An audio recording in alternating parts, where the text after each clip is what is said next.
Last session, what would have been class 115 or whatever, I think that's what it was. The last conversation we talked about was all about Christian Science. And there was just a whole lot of discussion for those of you who are, most of you are watching these in sequence. I'm talking to the not real-time audience. But we had a lot of discussion about Christian Science and their relationship to affirming positive health, positive energy versus a lot of other things. And so there was a question that was asked me in between, since that class, about the real balance. When does positive thinking become unwholesome? And there were just a couple of other attitudes in relationship to that I think are worth addressing, that I might have if I'd had more time last week. There was a woman who had a very serious cancer at Ananda, and she eventually took extremely aggressive medical care. She extended her life by quite a few years. You know, when she was in advanced, very serious stage 4 cancer, she lived for 7 more years. And much of that was reasonable quality of life. It wasn't like she was debilitated. I mean, because of the intensity of the medical intervention, the allopathic medical intervention, her health was compromised, if you can say that if you have a terminal illness, but her vitality was compromised. But nonetheless, she had a reasonable quality of life, was able to work through a lot of karma. Master said that cancer particularly is a very good way to work out karma, which is just very interesting.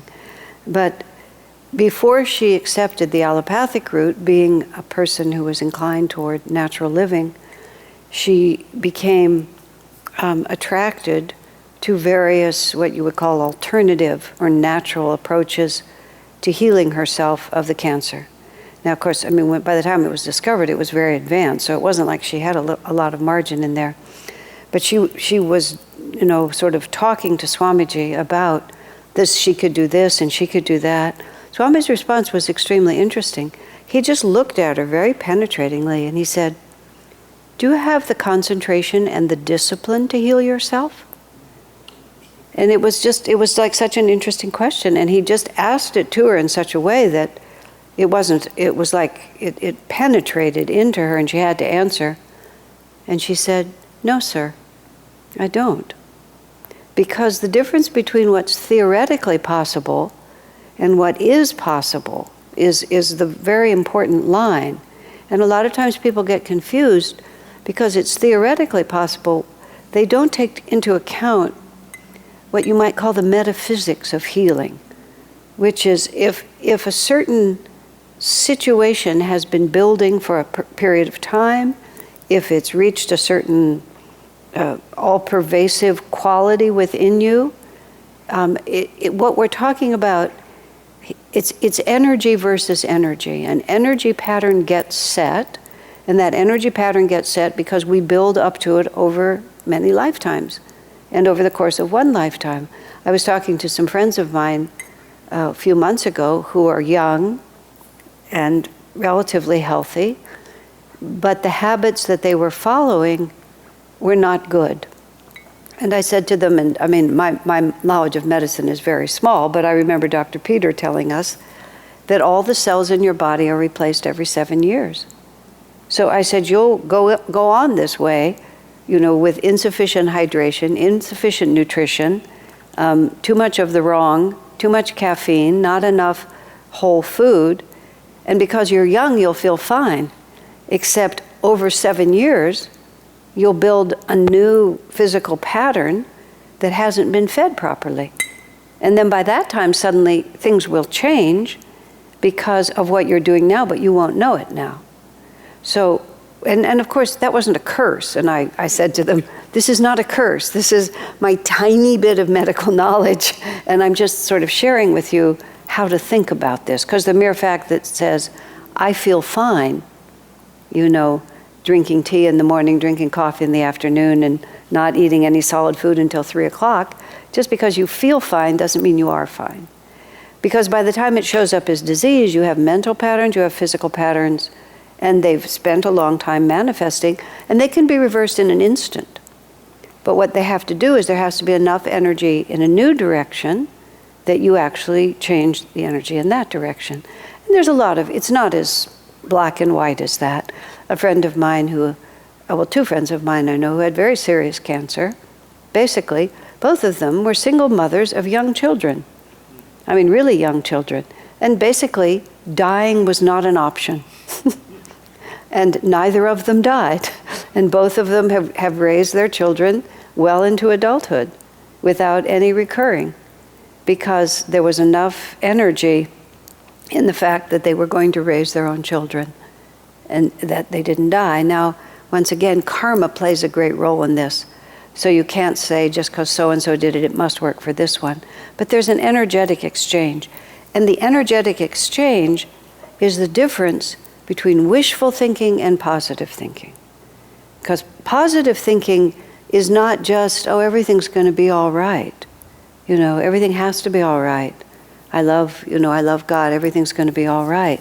And what happens a lot of time is people fall into a pattern of actual wishful thinking, and the wishful thinking is not dynamic enough to actually generate a positive flow, or the wishful thinking is not actually based on a courageous willingness to deal with what's going on, but on the hope that it'll just go away. And it's the waiting to be rescued that we kind of masquerade by talking about being positive. I'm just not going to think about it. But the inability to think about it, and actually, if I'm not mistaken, I think it's right here, number 419, the next one. Master, a disciple inquired, what is the best way to work out karma?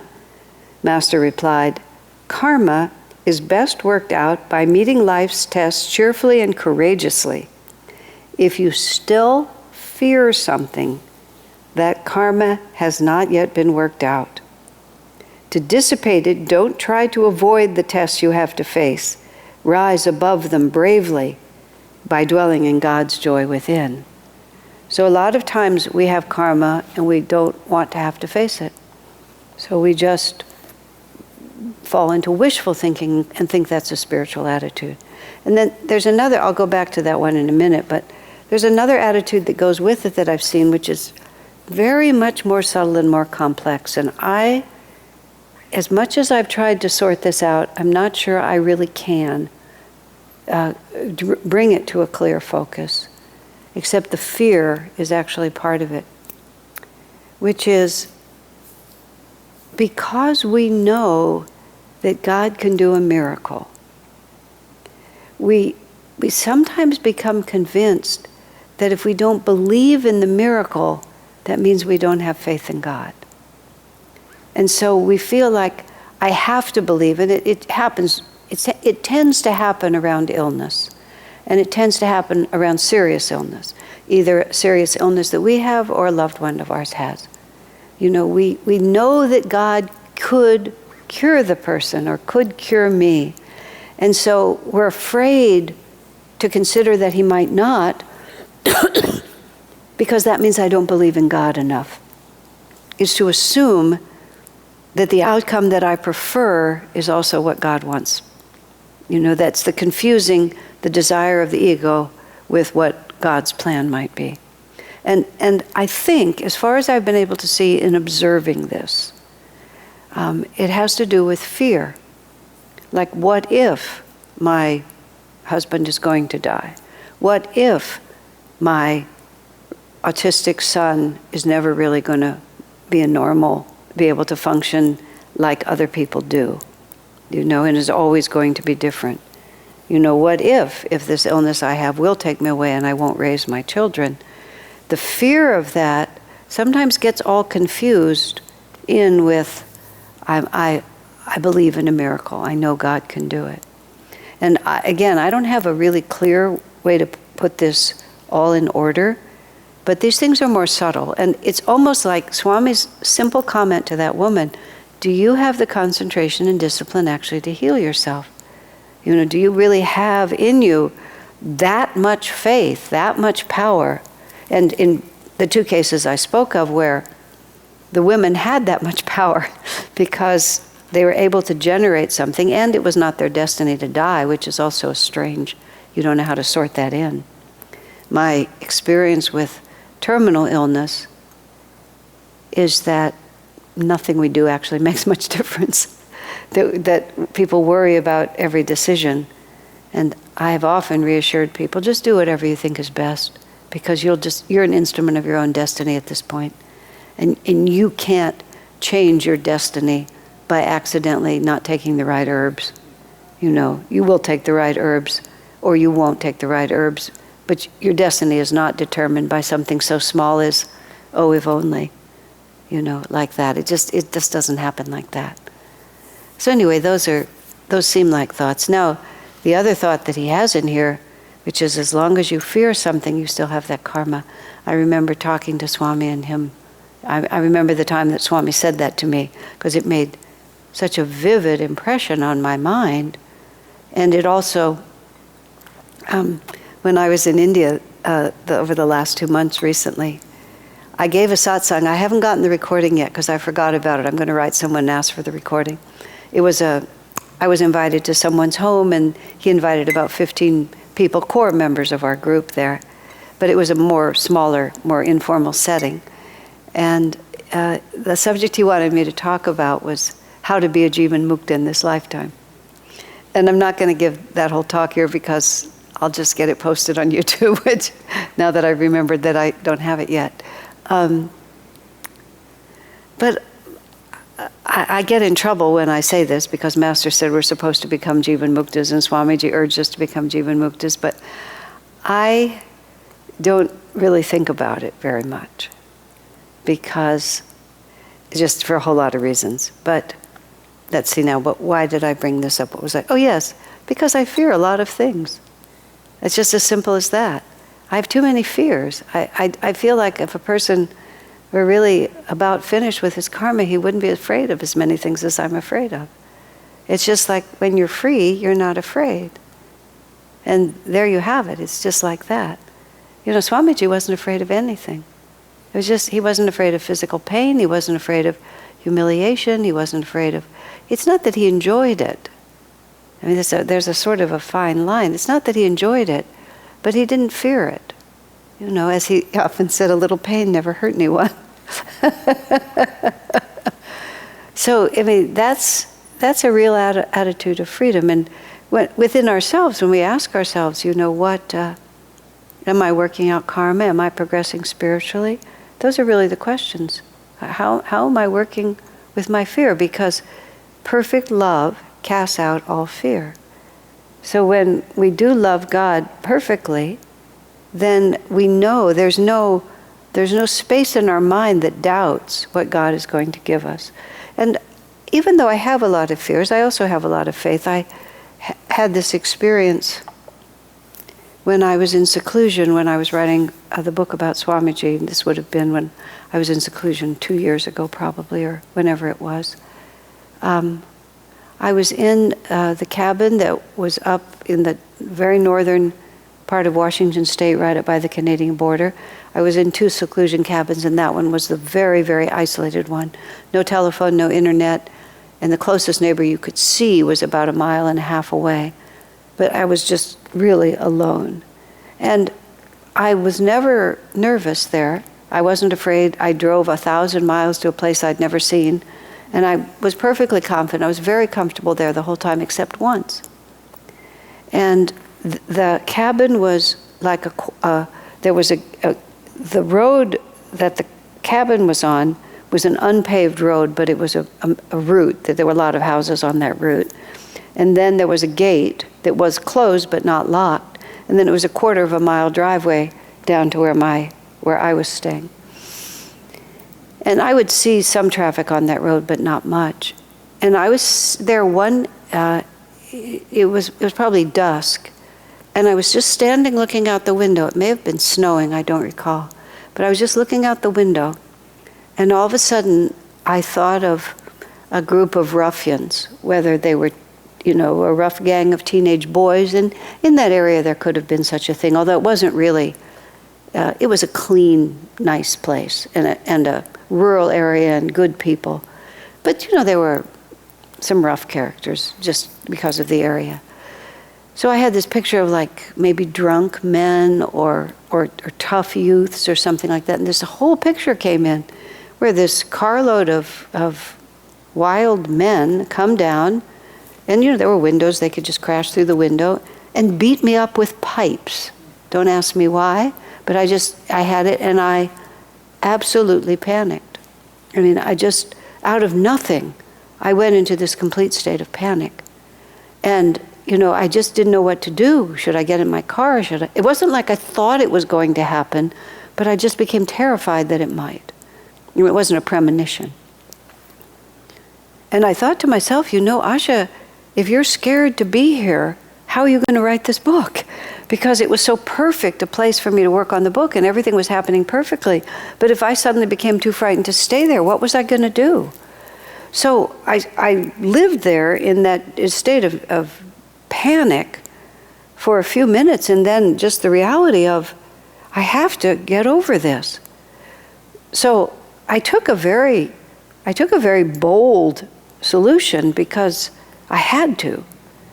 And I just tried to imagine, what if it did happen? What if? And I imagined the whole thing, them coming in, my trying to stop them coming through the window, and their pipes, don't ask me why. And I thought, well, if somebody that starts happening to you, I know this from talking to people, you lose awareness. It's not like when your body goes into that much trauma, it's not like you actually experience all of it. So I thought about that. It'll be scary for a little bit, but then I'll either pass out or I'll die. And then what will I do? How will I deal with it if I'm still living after they leave? What will happen? And in other words, instead of saying, no, it's not going to happen, this is just a fantasy, I just said, what if? I remembered this. If you're still afraid of something, then the karma is still there for you to face and to be worked out. So I walked myself through the whole thing and then said, without any doubt, if God sent me such an experience, there would be a good reason for it. And therefore, no matter what it looked like or what it felt like or what it asked of me, there would be a good reason. And when I got to the other side of it, I would have been given something that would be a gift, and I would have learned something that I needed to learn. I mean, I, like most people, have a great fear of physical pain. Swamiji was always talking to us about going to the dentist without Novocaine. Just horrible stories he would tell us about it. And I wrote some of this up in the first book, Swami Kriyananda's We've Known Him. I would think, why is he doing this to us? And then I realized that almost all of us fear physical pain. Mine goes all the way to fearing being tortured, which I recently found out not everybody fears being tortured. It's probably my revolutionary past. But we don't have many opportunities in the life we live because, we're relatively speaking comfortable unless something catastrophic happens to you. We just don't have opportunities where we really get to face into the fear of physical pain. And going to the dentist actually is one of them. And I realized that, some people have tried to mimic Swami. I've never tried, ever. It's just, actually one time I did, and I swore I'd never do it again for just a simple, filling. And that was more than I could do. But he challenges us to face our fears, is all that he's saying. He's just challenging us to face our fears, because as long as you fear it, the karma is there still in front of you to work out. So again, coming back to the idea of wishful thinking, positive thinking, believing in a miracle, all of that is fine as long as the actual center point of the vritti is not fear. When we talk about the chakras, I talk about how the whirlpool of energy develops around a center point. And I learned in my life that lots of the whirlpools that I was carrying, the actual center point was fear. And it came into my mind first when I was about 18, and I realized that I had a very strong fear of conflict. And as a result, I developed a personality that was acquiescent, especially in certain circumstances. And I realized, but I wasn't really harmonious. I was just afraid. And that's not the same, because the center point around which the whole whirlpool was built was fear. And I had to overcome the fear, and then I could decide whether to be harmonious or not. But my harmony was a fake. It was just, oh, please, please don't dislike me, please, please. When I had to work with the effort to incorporate Ananda as a California city, which was a project I did in 1981 into 82, and Ananda wanted to incorporate itself as Ananda Village in Nevada County, wanted to incorporate itself as a California city, and everybody else around us did not want us to do it. So I was the mouthpiece for it. There were two other women who were lawyers, and they were basically the brains, and I was mostly the mouthpiece. And I had to constantly stand up against opposition. Sometimes 100 people in the room, and 100 people were opposed, or every time we went, and by the end of it, there were 800 people in the room, and like 150 were Ananda, and we were for it, and all the other 650 were against it, and they were not gracious in their opposition. And in the end, we didn't succeed. But among many things that came from it, Swami said to me, he said, you had too much of a tendency to tell people what they wanted to hear. He said, it made you much stronger in just speaking the truth, regardless. And it was so. There was a radio show that I was on where I was strong at the beginning, but when she started really challenging me, I just started trying to placate her instead of just drawing the line. And I hadn't really realized it until Swami listened to that show and told me. And then I listened to the recording of it, and there it was. I just saw myself fold up and try to be nice. And because I was afraid. I was afraid of the conflict. I was afraid to speak the truth. And that's how we have to deal with karma. Just face it courageously, whatever it is. And even if you're miserable, I was saying here, I was talking to someone recently who is going through what I call a 100%er, where she's losing everything, virtually. Well, that's not true. Hers is actually about a 67%er. She's keeping a lot of really important aspects of her life, but a lot of people are going away, and it's very tough. She was asking me for some, super secret, powerful meditation that could help her get through. I told her, don't get addicted to sleeping pills or drink. Go through it without getting addicted to something that will be a huge problem on its own. Don't die. And don't lose faith in Master. I said, that's all you need to do. That's success. She laughed and said she had no inclination toward addiction, and Master was all she had. And that's really, time passes and we get through it. And that's courage. Courage is not never feeling sick to your stomach, or never complaining, or never collapsing in tears. It's just persevering and not losing faith. And that's what power is. Even if I don't like it, even if I don't know how I'm going to live through it. I was remembering Saint Anthony in the tomb. We have that recording of Master, where Master takes us through to the crisis point of Saint Anthony in the tomb, where the devil is just right there, and he's been meditating in this tomb for 50 years or whatever it's been, and the devil is going to bring the tomb down on his head, and the hieroglyphics on the wall have come to life, and he's surrounded by creatures. I mean, it's just, he's assaulted on every side by the devil, and he thinks that the mountain is going to come crashing down on him, and it's all done. And it's been going on for a long time. And finally, Jesus appears. And Anthony says, "Where were you?" Which is also in itself an interesting statement. Where were you? I was so miserable. And then you hear Master's voice say, "Anthony, I was just the same with you. I was always with you. I never left you. And that's a big, hard thing to understand. Swamiji commented when he was expelled from SRF in 1962, and at the age of 36 was separated from everybody, every friend he had, because they were all part of SRF, and he was ostracized completely. He had given his life to God. He had thought his life was dedicated to Master's work. He just didn't know what to do. He said he lay on his bed, stared at the ceiling, and prayed to die. That's how he felt. And then gradually, as he came back to public life, he was still profoundly wounded. And he talked and gave a concert or something like that, and people talked about the great joy they felt from him. And Swami's comment, which is just something to meditate on, he said, joy was absolutely the last thing he felt.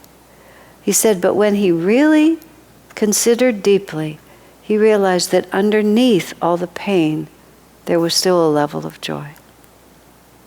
But he wasn't conscious of it until he was forced to think about it. In Corrie ten Boom's book, The Hiding Place, where Corrie and Betsy are Dutch Christians who shelter Jews and end up in a concentration camp because of it during World War II. And Betsy's the older sister. Betsy dies in the concentration camp. Corrie lives. And just before Betsy dies, she says to Corrie, after this is over, you must travel the world telling people that no matter how deep the darkness, how deep the suffering, the love of Jesus is deeper still. And that's really extraordinary, given where she was. So whenever I think of this, what I'm afraid of, the karma that I'm afraid of, I think I was always the same with you, Anthony. The love of Jesus is deeper still, so why would I be afraid to be pushed to have to realize that? It's extremely important to practice, just getting at least the flow of energy in the right direction. And as much as we're able, it's a little, you have to be judicious in the sense of meditating on the things that you're afraid of, because you can actually do damage to your psyche by bringing too many fearful things into it. But there's a place for trying to bring into the light the things that are making you anxious, like I did when I was suddenly afraid living in that house, and I needed to not be afraid. So I was forced to bring into the light something I was terrified of. But you have to make sure that you have enough light and you won't end up just being more scared. Shivani used to say, when we were all living at Ananda village, and every so often Swami would call you over to his house, and we didn't have telephones or anything, so you'd sort of just get a message, Swami wants you to come over. And often you had to walk because we didn't have cars. And Shivani said every time she was invited to Swami's house, she would use the walk over to practice how she would respond when he told her he was expelling her from Ananda. And she would, act it out, hear him say it. I mean, everybody has a different karma, right? She would act him out, hear him say it, accept that it was just, imagine what she would do next. So by the time she got to the door, she was prepared. Of course, he never invited her over to expel her, but nonetheless, that was her fear from who knows what. And she would just work her way through it, just like I did with the men and the pipes. It's just like, what if? It's going to be for my own good. I remember when I flew to India by myself, it may have been the first time I flew by myself, I don't know. I went on, I think, Asiana Airlines, which stopped in South Korea, Seoul, South Korea, and I had like 3 or 4 hours in this airport, which is actually a really nice airport. It was a really nice connection. And I just thought, what if the worldwide global system collapses and I am alone in South Korea and I never can get anywhere else from here? And I thought, well, immigrants who can't speak the language have to clean hotel rooms. So I imagined me cleaning hotel rooms while I learned South Korean, and then as I gradually learned the language, then I would have to start teaching master's teachings again. And I just played the whole thing out, because all of a sudden I realized I'm 10,000 miles from everyone and everything I know, and I'm completely by myself. And I felt anxious about it. So what's the worst that can happen? I clean hotel rooms. And then I imagined I'll be in a high-class hotel, and then I'll meet someone who, will help me. I just played the whole thing out until I had a nice center for Ananda there in South Korea. There would be a lot of lonely days and nights. But you understand what I'm saying. And it's worth doing. Because with enough energy, you see, we can dispel things with thought. Because these are just energy patterns. We don't have to live through them. And just thinking about them will not attract them unless our thinking about them increases the fear of them. And that's why I say it's a fine line. That's the art. All right. Any thoughts or questions before I go on? Okay. Number 420. This is Master speaking. If you criticize others judgmentally, rather than simply commenting on their behavior impartially, that shows that you have their faults to work on in yourself. He just makes that as an absolute flat statement. If their qualities agitate you, that's what he's really saying. If their qualities agitate you, that's what judgment is. It makes you off balance. Instead of just saying, look at that. That's really not a very helpful way to behave. Look at that guy. He's really confused about what right action would be. Oh, look at that one. Look, he's being dishonest in the hope that it'll get him out of that situation. You can use your discrimination and see it. That's not the same as judgmental. He's lying. How dare he talk like that? Whatever makes him think that's the right thing to do? How dare you? He's such an awful person. I just hate it when people behave like that. That's judgment. You can see there's a lot of difference.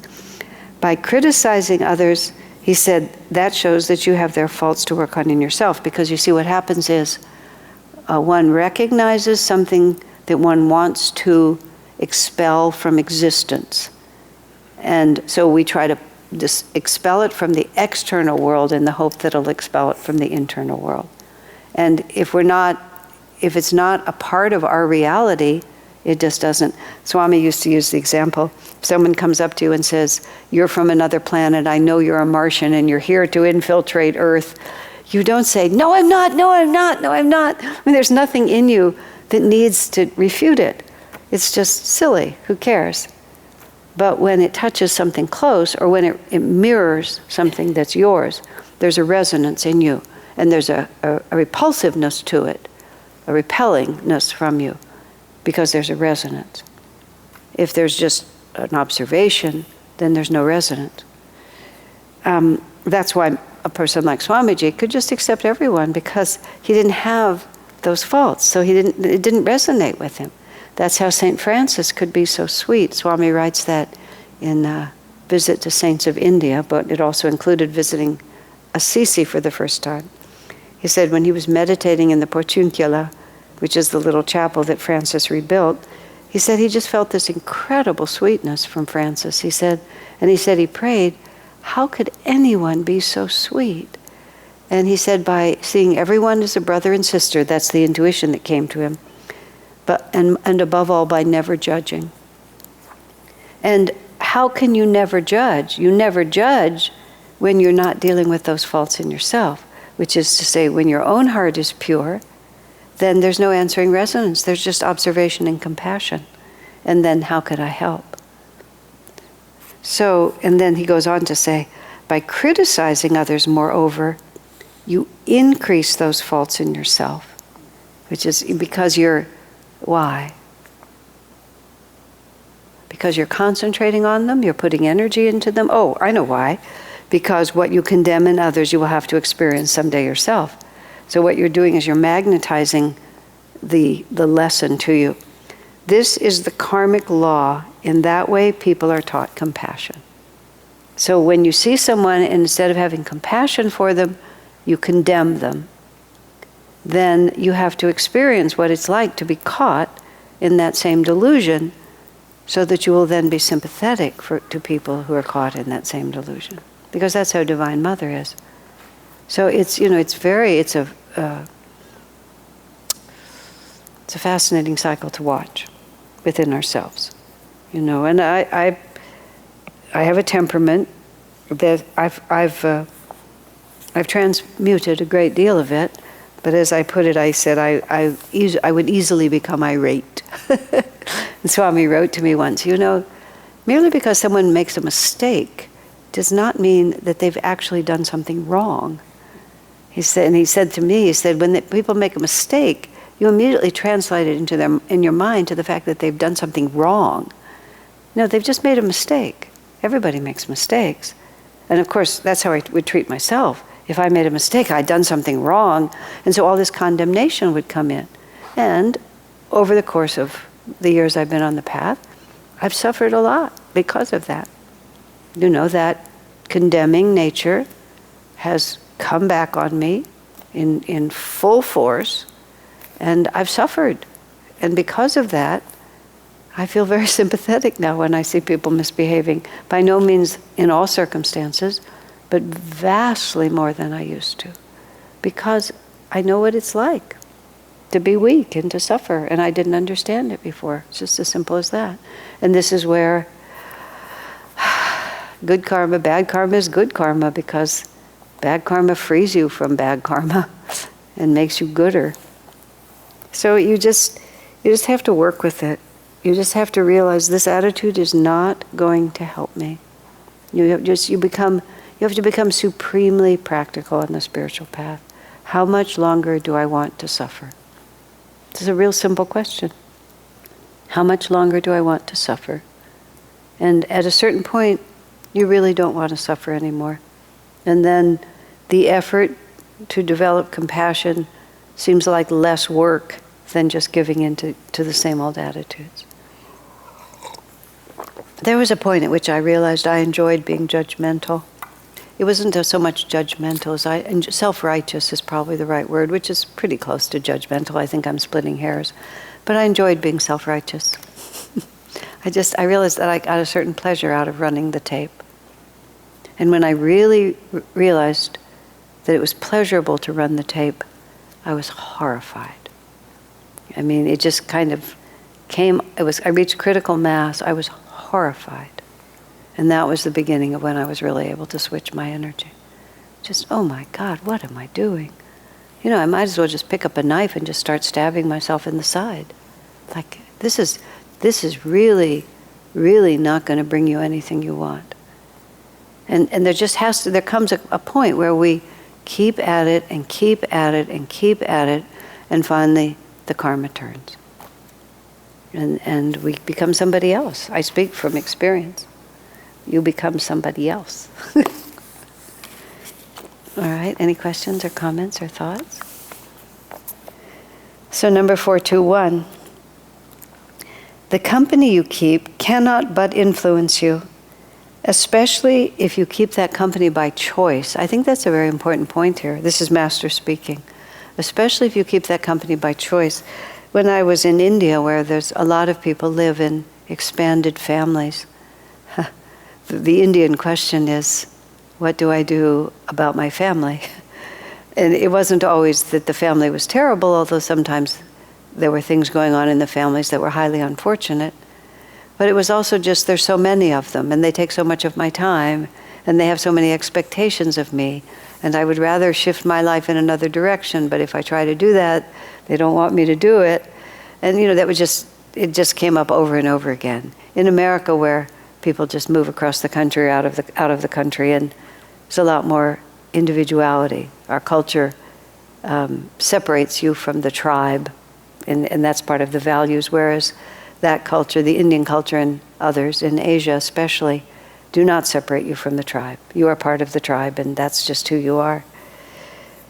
But this distinction that Master makes here, especially if you keep that company by choice, he's suddenly sort of telling you that the influence of the company that you can't avoid because you were born into it or married into it is a different kind of influence on you than when you go out and choose disharmonious or worldly or superficial or evil.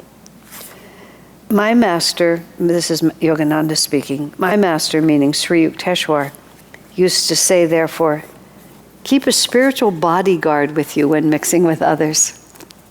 I have always obeyed his advice. I've made it a point to surround myself with a few spiritual souls.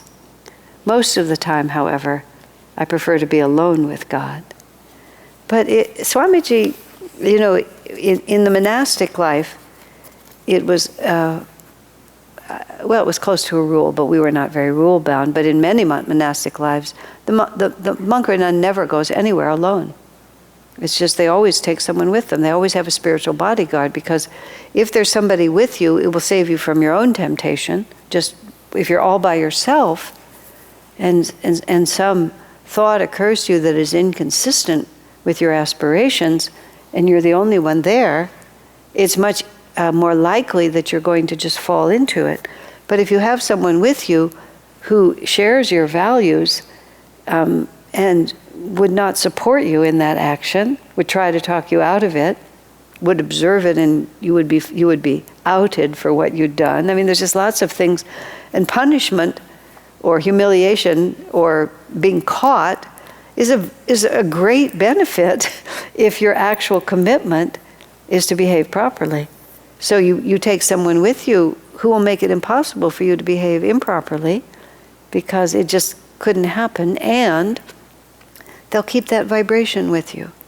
I have observed over the years that when people begin to get out of tune with the spiritual path, this very weird thing happens. They completely forget what that vibration is. And that's one of the reasons why satsang is so important, and group meditation, and having spiritual friends, and right here having the company you keep, because the vibration of spiritual life and the vibration of Master and the vibration of Ananda and Swamiji, it's very subtle. And you get into an atmosphere that's very gross, or you get into a habit of just going with the current of ordinary life, it just disappears. It's just gone. And you don't even remember it, what to speak of being able to feel it. It's just lost. I've watched this happen.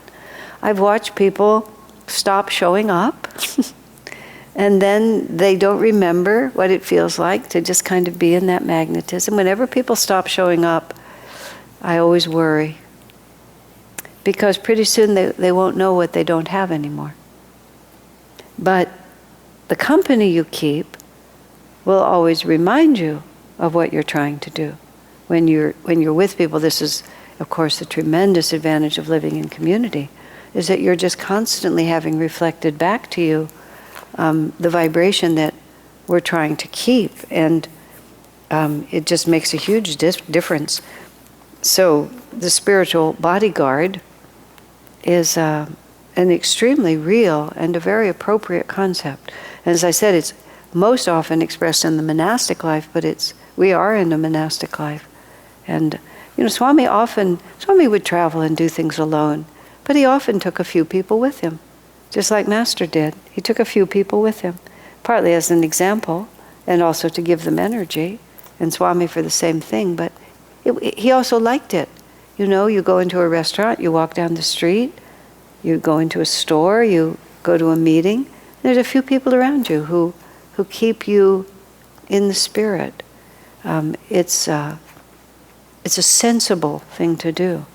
And what does he say there? Master says in another place, whether your energy goes toward God or goes toward the world depends to a large extent on the company you keep, which is really quite a statement. Environment is stronger than willpower. The first time I heard that, when I was 18 or 19, I just rebelled against it. It annoyed me. I thought my willpower, I just thought I was more powerful than anything. I mean, based on absolutely nothing. just based on some random thought that I'd gotten planted in my head at some point. That it wasn't that I rejected it, I just didn't want it to be true. But he says it quite strongly, environment is stronger than willpower. So we should just keep that in mind and be very protective. When we come to Christmas time and we talk about Jesus as the baby, one or the other of the readings that Swami has written for our Sunday service around that time talks about the baby form of Christ consciousness within us, and using the image of the baby Jesus as a way of our understanding that, when the spiritual self is just a baby, babies are absolutely helpless. They have to be totally taken care of. They will not survive if we treat them harshly and we don't attend to them all the time. I read somewhere that in high school, trying to help teenage girls especially, or boys too who are careless, appreciate what happens if you have a baby. One of them was that they would give the teenagers a raw egg, a raw uncooked egg, and they would have to keep that egg with them for either for 7 days or 24 hours, I don't know what it was, and then they had to bring it back unbroken. And it could never be out of their sight. They couldn't go off anywhere without it. They always had to have it with them, and they had to keep it from breaking. And it was just trying to give them some idea of what it means to have to care for something all the time. I don't know exactly what the rules were, but you can see what it was. And of course, it was very easy. They put it into their backpack and it gets smashed. They're just riding their bicycle and they fall and it gets smashed. They forget they have it and they just, slap somebody on the back and it gets smashed. I remember when one of the first friend of mine that I was really close to had a baby. And I used to help her a lot. She became a single mom. And I remember we went grocery shopping and she had her little baby boy with her. And I remember I brought in all the groceries, then I brought in the baby. All the groceries I just put on the counter. And it was all of a sudden it's not that I was that ignorant, but I can't just put the baby on the counter. It just was it came home to me that you just can't put this down. This has to be always dealt with all the time. So the beautiful image Swami talks about is that when the Christ consciousness is awakening within us, it is as tender and as vulnerable as a newborn baby. And we have to care for it with that kind of awareness, otherwise it will die. And to just think, I'm home free. It's not going to happen like that. And this, keeping a spiritual bodyguard and recognizing that we have to be very careful about the company we keep, and all of that is realizing I'm not free. I'm not free until I'm free. And this is something that I always have to remember. It's a very interesting expansion on the Christmas story. And every time it comes around in the cycle of the reading, everything in this world is symbolic. Even the birth of an avatar is symbolic. And that's a very powerful symbolism to put onto it. And until we're completely free, until we're in Nirvikalpa Samadhi, we're not safe. And just because it's been our habit to be spiritual for a certain period of time, for one thing, you never know when a karmic bomb is going to go off. And people just, karmic bombs used to be a phrase we used to use a lot, but it's a real thing. It's like everything is fine and then all of a sudden it isn't.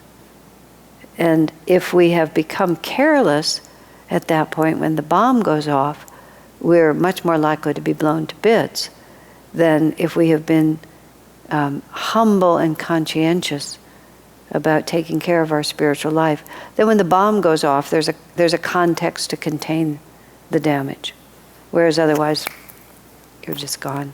That's what I was saying to my friend. Don't get addicted, don't die, and don't lose your faith, and you'll be fine. Okay, let's take a little bit of a break. Okay. Number 422. The gardens of some, this is again just a quote from Master, the gardens of some people's minds are overgrown with weeds, and what a job it is to pull them all out, Master says. The gardens of some people's minds are overgrown with weeds, and what a job it is to pull them out. I mean, just look how Master looks at the world. He just looks at all of us, and he sees all our whole karmic conditions, and he sees that, we're a beautiful garden, but the weeds have gotten ahead, and he just starts helping us. It's so extraordinary to contemplate. This is a soul that has absolutely no reason to be here except to weed the garden of our consciousness, weed the garden of our minds. That's the only reason he's here. And that's all he does. And he doesn't care.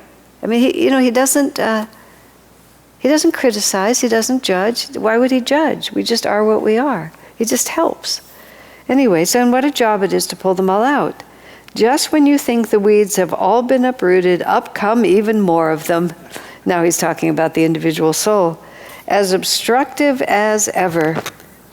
Their roots are very deep. It is very difficult to inspire such people to change. Now he is talking about his role as a guru. That's the phrase. It is very difficult to inspire such people to change. The roots of the weeds in their minds are very, very deep. I mean, I'm not quite sure what we're supposed to take away from this one. On one hand, it's like, gosh, I hope I'm not one of those. I'm not one of the weedy ones. And just when he thinks he's gotten it out, then another one springs up and makes a mess about things. I mean, like, gosh, what an awful picture. I'm sort of on both sides of this. On one hand, and I've talked about this at different times. My life is kind of schizophrenic at the moment. On one hand, finishing that book about Swamiji, just having, starting from publishing it at the 50th anniversary, everything that happened afterwards, going off to India for 2 months, just like riding the wave of that completion of karma. And then on the other side, there's been a whole lot of issues that we've had to deal with in the community, which are some of the most difficult things I've ever in my life had to face, that just make me nervous and sick to my stomach and heart sick. And so it's like on one hand there's this extraordinary experience of completion and freedom, and then on the other hand there's just been this humiliating realization that as soon as trials and tribulations arrive, I can't sleep. So you feel very free, and then all of a sudden you realize that you can just be thrown off your equanimity just like that.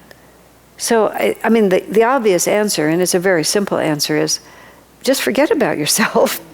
Just deal with what's in front of you and do it properly. And, thou art the doer, not I. I found this wonderful prayer in Swami's book of affirmations and prayers. And now I can't remember which exactly one it's for. Thou art the doer, not I. I think it might be for humility. Thou art the doer, not I. Express thy perfection through me, while I strive ever eagerly to live in thy light.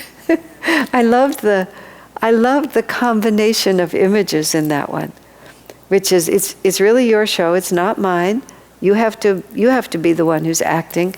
My job is to strive ever eagerly. I think to myself, where did those words come from, Swamiji? I mean, everything comes to him as an inspiration. But to strive ever eagerly, there's such an interesting picture there, to live in the light. You're the one who's doing it. I'm not doing it. Let your light come through me, and I will strive ever eagerly to live in the light.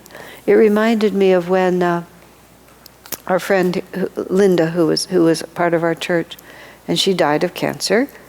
Her children were older. She didn't want to leave them, but nonetheless, Divine Mother took her. And she asked Swamiji, how do I pray? And it wasn't just a question of, well, it was a question, do I pray to be healed? What do I pray for?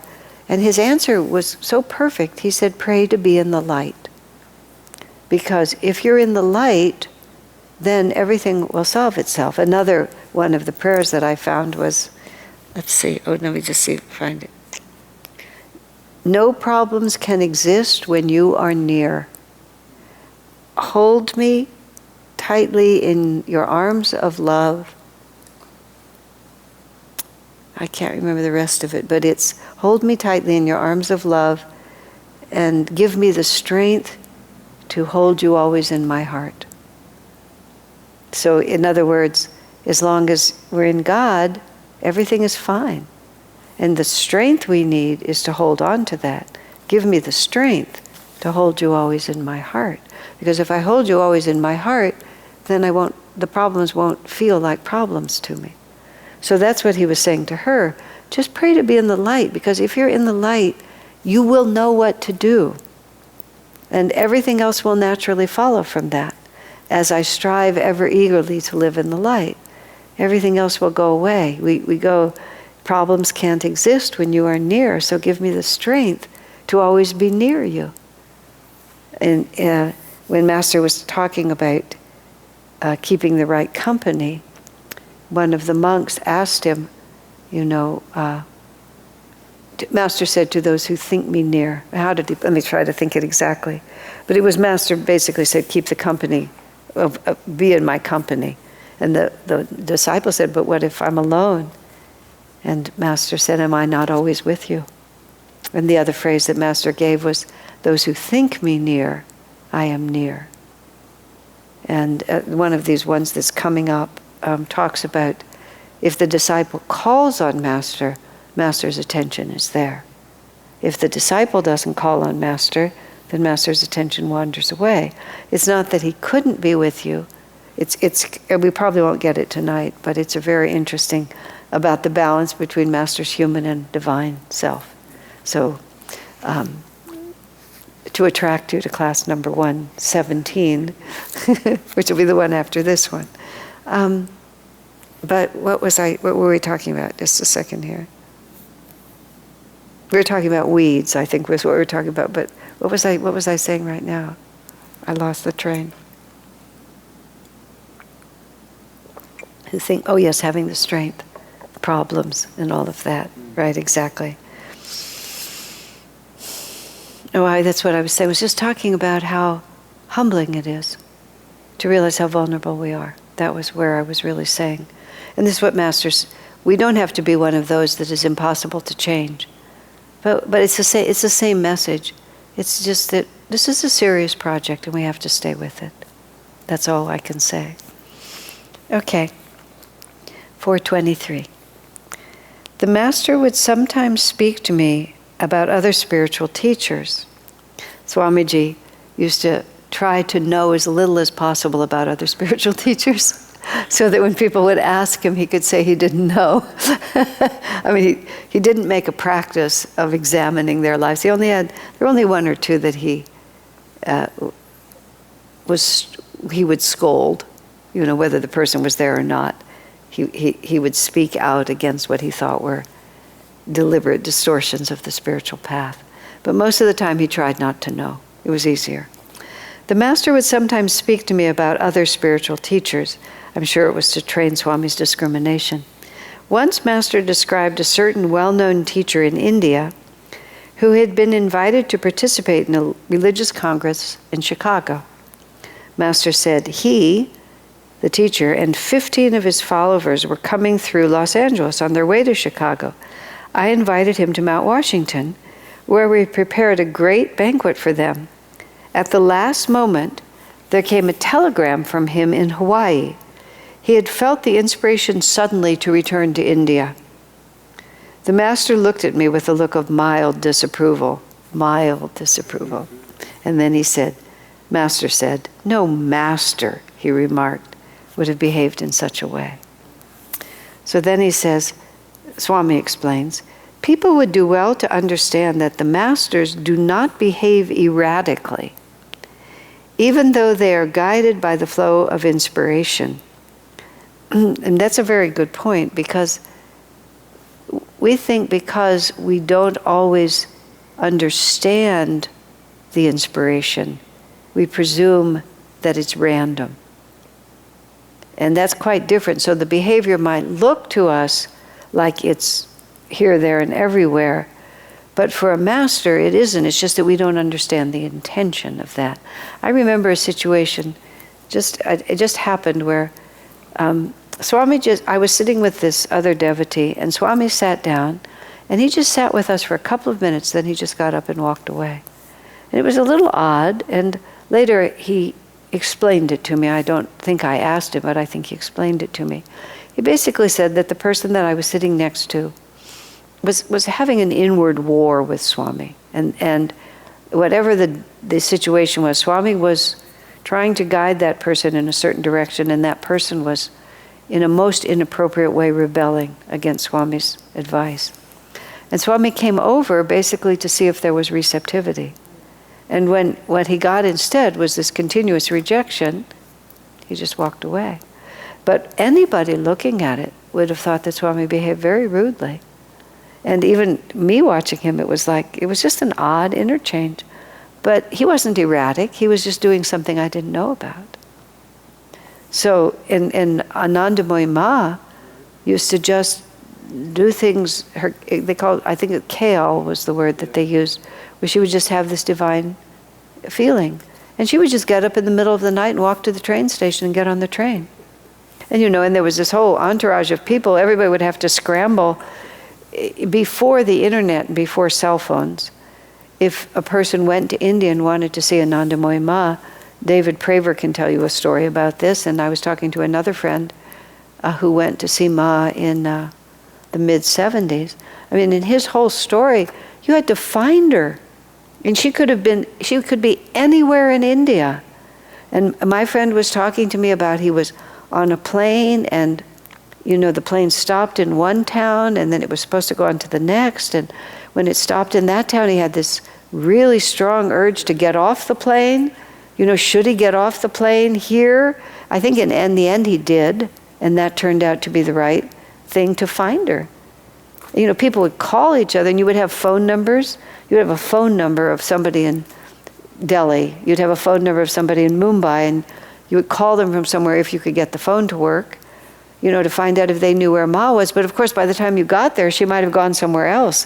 Of course, once the internet and email came, people could keep everybody informed. Well, actually, no, it never came in because she died in 82. I think it got a little easier, but it was always very difficult. But she always had a reason. And I mean, one story I heard, sometimes she would feel the call of a devotee, and she'd just, cross the country, and then some devotee would tell the story about how they'd been praying for this or that, and all of a sudden Ma shows up. So nobody could have known that except her. At one point, I was told that sometimes there were astral wars going on. And she would feel, and she would go to, I don't know whether an astral war happens in a geographic location in the physical world. That was the implication of this. That, she needed to go here because the demons and the angels were having some kind of a conflict, and she needed to go there to help them. So anybody watching it would have thought that it was just erratic, because it was not, the pattern was not discernible by the ordinary mind. So this man, however, had a commitment to Chicago, had a commitment to Master, and just decided that he would turn around. And Master said, no true master would behave like that. And then Swami goes on to say, because it's rude. And so people would do well, Swami writes, to understand that the masters do not behave erratically, even though they are guided by the flow of inspiration. In dealing with this world, they honor its ways. And that was Sri Yukteswar telling Master that he had to learn to behave. Remember how Master said that he had picked up a few bad habits, and one of them was thinking that because he was a spiritual person, he didn't have to really follow the rules of this world. He was careless. He didn't lock the ashram, and one of his prized cauliflowers was stolen. He just thought he was allowed not to follow the rules of this world because he was above them. But Master didn't feel that way at all. Swamiji was so gracious. One of the things he did, he gave people gifts a lot. I mean, he knew that people would treasure things that he gave them.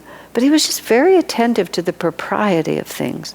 He was very well brought up. He was brought up with with rules of very gracious living, and he always followed them. You know, he had license to be whatever he wanted to be, but he always followed the proper way to behave, because that's what Master wanted too. In dealing with this world, the Masters honor its ways, and they are ever true to their word. And this man had given his word that he would be there, and he just broke it. Swamiji's commitment to having given his word would drive a lot of us crazy. I mean, I remember when I flew with him. We flew with him from Europe to South Carolina, and we were going to have to take. Swami was so unwell, and we were being hosted by these people somewhere there, and they instead of giving him a plane ride for the second part of the trip, we were going to have to take a 6 or an 8 hour car ride, and it just was too much for Swami. And I was beside myself to get him to not do it. I was annoyed with the people for not putting him on a plane, and I just told him, I said, we can just call them, I can tell them that you're not well. And he got real annoyed with me. I've given my word. He said, I would rather die than break my word. And I said, well, I would rather you didn't die. And then he got very sympathetic.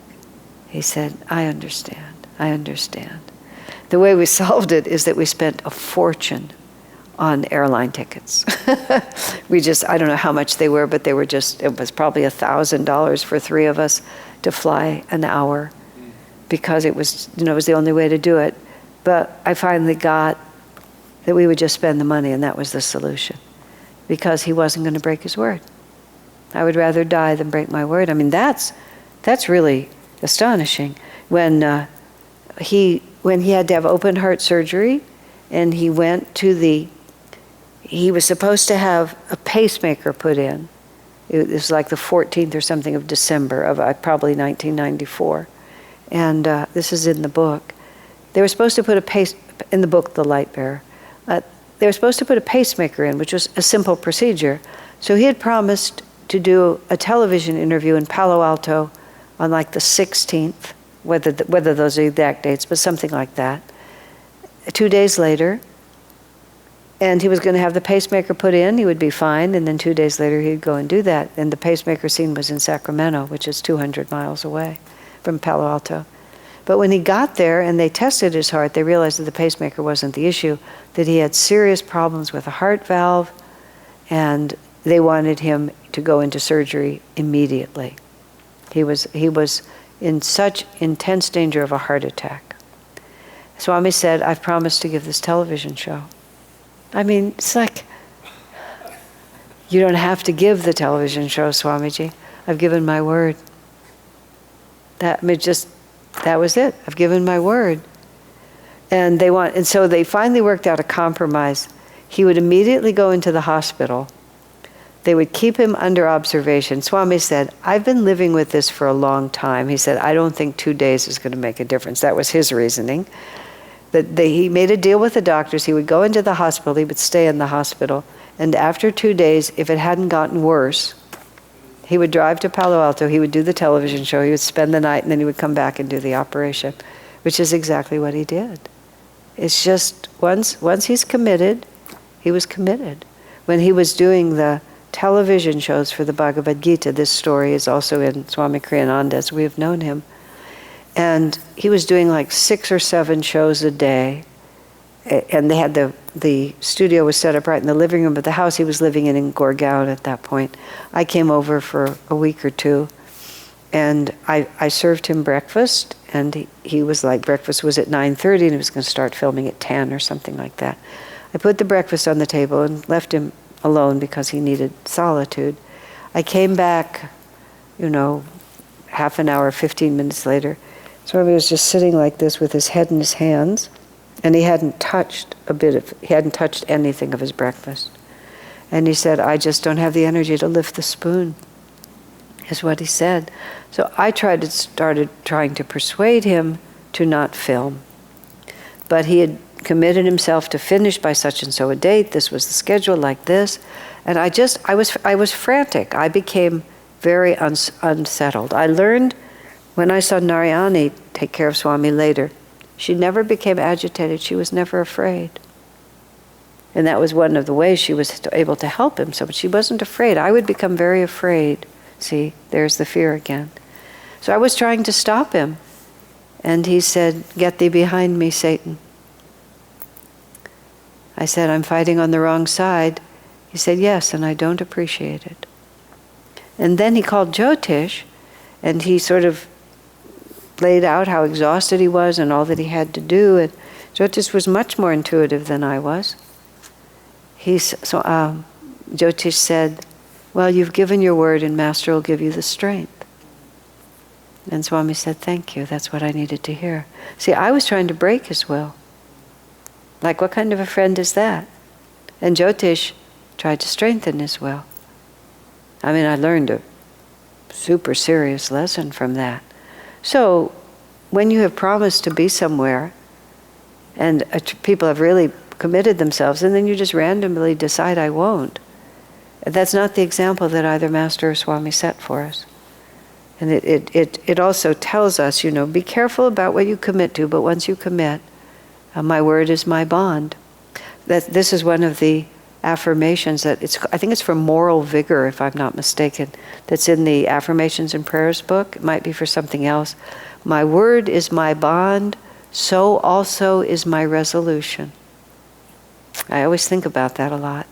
My word is my bond, but not always my resolution. And I can't say that I always keep my word, but I'm serious about keeping my word. But I break my word to myself a lot. And that's what, so also is my resolution. Swami, it's not a matter of whether the other people would release him from his commitment. He's made the commitment. I'm keeping it to myself. There's a lot of power in that. Every time we come to that one, I always have to stop and think about it. So, Swami, in dealing with this world, they honor its ways and they are ever true to their word. Moreover, if they are obliged to mix socially with others, they are considerate of people's feelings. They are not, in other words, like rudderless ships driven hither and yon by the fickle winds of an imaginary intuition. Well, he doesn't give that much space, does he? Rudderless ships driven hither and yon by the fickle winds of imaginary intuition. I mean, yay. In other words, be careful. Be careful about just falling into bad habits.